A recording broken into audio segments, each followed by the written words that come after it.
All right, looking at this IB problem, we've got a number of ways to approach this. One of the ways is to recognize that this is root form, and so we're trying to think about what our two roots are. The other thing is to go through and read everything we're given. So we pass through the point 6, this is missing a comma, sorry, 6, 0.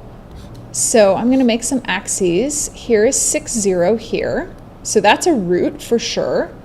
The vertex is at 327. Well, 327, I'll put that up here. So that's 3. This is 6. Using symmetry, my other root must be 0. My 27 actually is my y value. So I've got my 27 over here on my y-axis. That's 27. So my other root must be 0 because of symmetry. So if I wanted to figure this out, I would have my equation in root form is going to be a x minus 0 times x minus 6. I know that it points down, so I know that this is going to be a negative value. So if I look at my form here, I've got a, x minus 0 is just x minus 6, but they've told me that it has this form where I've got a number minus x, so I've got to switch these two around. But also I can see from my picture that a must be negative.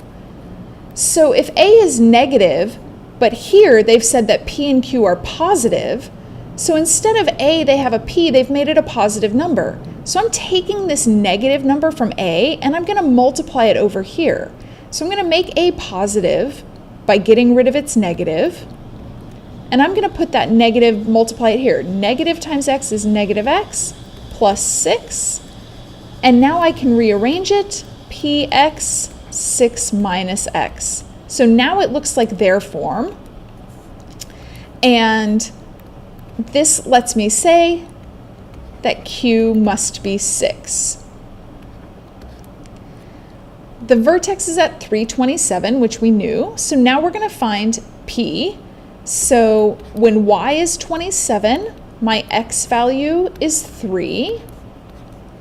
6 minus 3. So solving this, I get 27 equals 6 minus 3 is 3. 3 times 3 is 9. So 9p.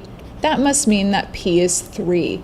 And that means we've got a skinny graph, which makes sense because if I'm all the way up here at 27, this is pretty narrow.